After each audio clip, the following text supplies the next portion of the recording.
चंदन मखे मखे हरि हो मोर चंदन काठ तो गला नसरे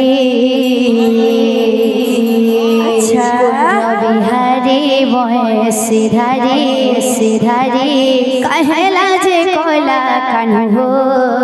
देलो पासिरे पासिरे कुंज बिहारी सिधारी कहला जे कोला कान्हो देलो पासिरे कुंज बिहारी सिधारी कहला जे कोला कान्हो देलो पासिरे कुंज बिहारी सिधारी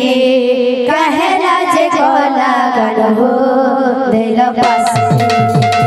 चंदन मखे मखे हरि हो चंदन मखे मखे हरि हो चंदन मखे मखे हरि हो चंदन मखे मखे हरि हो मोर चंदन काठ तो गला सरे बिहारी सिधारी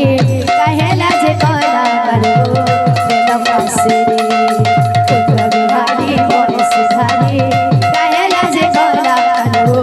देलो पासिरे चंदन मखे मखे हरि हो चंदन मखे मखे हरि हो मोर चंदन काठ तो गला नसरे कहला जे कोला कान्हो देलो पासिरे बिहारी सिधारी कहला जे कोला कान्हो देलो पासिरे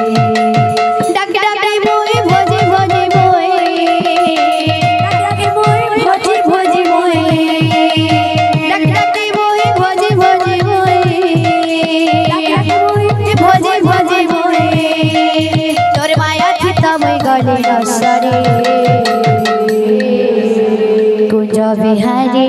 सिधारी कहला जे कोला कान्हो देलो पासिरे बिहारी सिधारी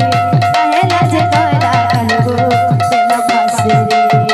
चंदन मखे मखे हरि हो चंदन मखे मखे हरि हो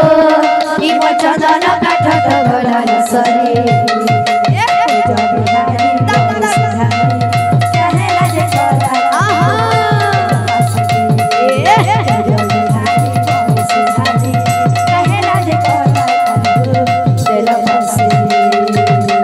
बोल है दिल से राधे।